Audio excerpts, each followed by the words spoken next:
Ever wondered why the current conflict in Israel seems so complex and deep-rooted? Let's rewind the clock a bit to understand its origins.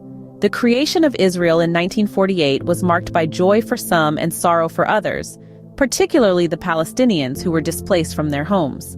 This displacement sowed the seeds of resentment and conflict that we still witness today.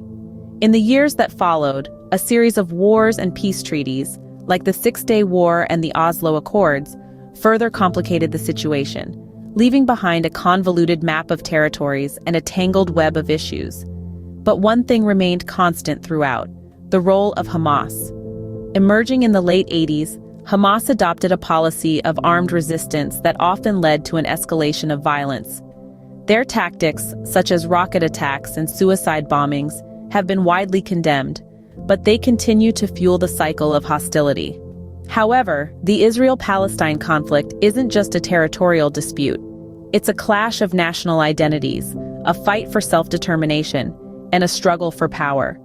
As we delve deeper, we see that this conflict isn't just about land, but also about ideologies and power struggles.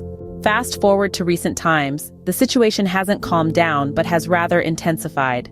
The ceasefires that once promised peace remain elusive, caught in a web of negotiations and political rhetoric. The conflict rages on, with innocent lives caught in the crossfire. Over 200 people have lost their lives in Gaza, including 65 children and 12 in Israel, 2 of them children.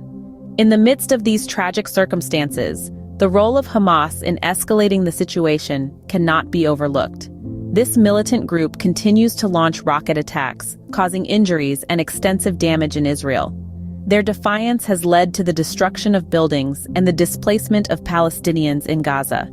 It's a grim cycle of violence, one that the people of Gaza and Israel have to endure day in and day out.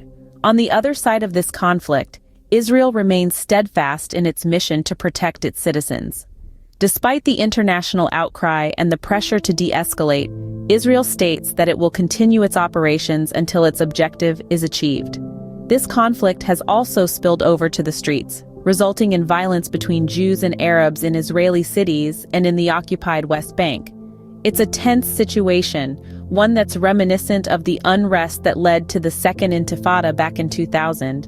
In response to these developments, the international community has been largely focused on other conflicts and domestic challenges, offering little pressure to address this crisis. However, the United Nations Human Rights Council has agreed to launch an investigation into crimes committed during the conflict. Despite the chaos, Israel stands firm, committed to ensuring the safety and security of its people. So, where does this leave us now? As we peer into the kaleidoscope of potential future scenarios, it's clear that peaceful negotiations will play a crucial role. The international community, too, has a significant part to play, offering diplomatic support and guidance.